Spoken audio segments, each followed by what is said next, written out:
မင်းကလေးတွေမိမဖြီတော့မှလားတဲ့အဲ့လိုမျိုးမဟုတ်ရပါဘူးဒါပေါ့ကျွန်တော်မျက်စိတဲကိုမြင်လိုက်တဲ့ဟာလေးတွေဆိုရင်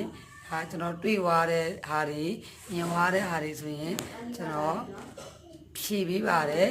မိန်းကလေးမိမဖြီရဆိုတာမျိုးတော့မဟုတ်ပါဘူးယောက်ျားလေးပဲမမေးမိန်းကလေးပဲမမေးအဖွားပဲမမေးကလေးပဲမမေးဒါကျမ်းမာရေးရမင်းရင်ကျွန်တော်ဖြီပေးမှာဒါပေမဲ့အဲ့လိုမိန်းကလေးမိမဖြီပေးမှာလားတော့မပြောပါနဲ့ကျွန်တော်ကကျွန်တော်တတ်တဲ့ဒီ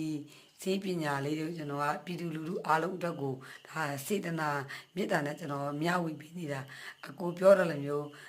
မိန်းကလေးမိမဖြီတော့မှလားအဲ့လိုပြောတော့မတည်းကျွန်တော်ကပဲဖုန်းကြောင်းနေတယ်လို့မျိုးဖြစ်နေတာအဲ့လိုမဟုတ်ပါဘူးဒါမိန်းကလေးပဲမေယောက်ျားလေးပဲမေဖြီပြီးမှဖြစ်ပါတယ်အခုဘာကိုသိချင်တာလဲပေါ့နော်အခုမိသားကလည်းတကယ်မမြင်ဘူးဒါနဲ့အခုနှစ်ကြောင်းမှတ်နာတယ်မိန်းကလေးမိမဖြီတော့မှလားမိန်းကလေးတွေပဲဖြီလိုက်ပါအဲ့လိုမှတ်နာလို့ဒါပြန်ပြောပေးရဘာကိုသိချင်တာလဲဘာကိုမေးချင်တာလဲဖုန်းနံပါတ်လည်းပြီးသားမယ်တုံညကိုခုံ430 3586ကိုဆက်ပြီးတော့လဲကျမ်းမကြီးအကြောင်းမေးလို့ရတယ်အခုပြောလိုက်တဲ့ဗီဒီယိုဖိုင်အောက်မှာမှတ်နာပြီးဖြည့်ပေးမယ်မနေ့ကကြားလို့ရှိရင်ကျွန်တော်ဖြည့်ပေးမယ်